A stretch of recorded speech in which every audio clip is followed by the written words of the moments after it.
people with asthma visiting near the rim fire are now cutting their vacation short because of all the smoke. But it's not just people near the fire having breathing issues. So are some who live hundreds of miles away. New at 5, Camby Brown getting answers from a local doctor. Ever since the fire's been going, I've been coughing, I've been wheezing, shortness of breath. It's a complaint Dr. Bradley Schrader from Mercy Hospital is hearing often. Patients here in Sacramento feeling the effects of the rim fire nearly 150 miles away. If you inhale irritants, it's going to cause your airways to be irritated. We can't see these particles floating in the air, but Professor Gerald Last says they travel far distances, especially in California, because the winds bring them to the valley where they settle. Being 100 or 200 miles away is not necessarily protection. Both experts say these particles exist all the time. It's why some people suffer from asthma. But they worsen with a wildfire because burning trees put even more particles into the air.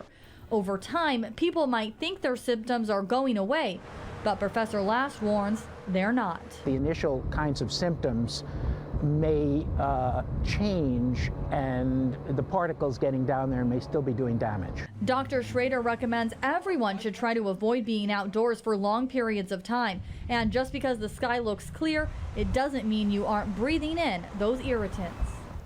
Researchers are trying to pinpoint the long-term effects of inhaling these particles, but they've had trouble because it's hard to isolate all the different factors. Guys? Here with Dave in the Weather Center, you know, they're looking for smoke and the fire and the hot spots. And I know the Air National Guard is using now drones to fly over and get that above view. Why not? You know, it's less dangerous to bring those guys in there, probably using some infrared technology and just looking for the hot spots because you got to put them out. Here's another view, obviously not a drone. This is up from space up there, but boy, you can really just see how much smoke is pouring off of that particular fire, and it pushes all the way up into the higher elevation. So around the greater Lake Tahoe area, we'll continue there with a dense smoke advisory, and also right around the immediate fire, very, very unhealthy conditions there. Now, as far as the conditions at this point along the fire line, well, it's about the same as yesterday, although the winds are a little stronger. Last check, we had some gusts between 20 to 25 miles per hour. Humidity has dropped since the 4 o'clock show, and the temperatures are holding about the same. As far as for tomorrow, temperatures about the same, but look at that humidity down into the teens, so that will not be helpful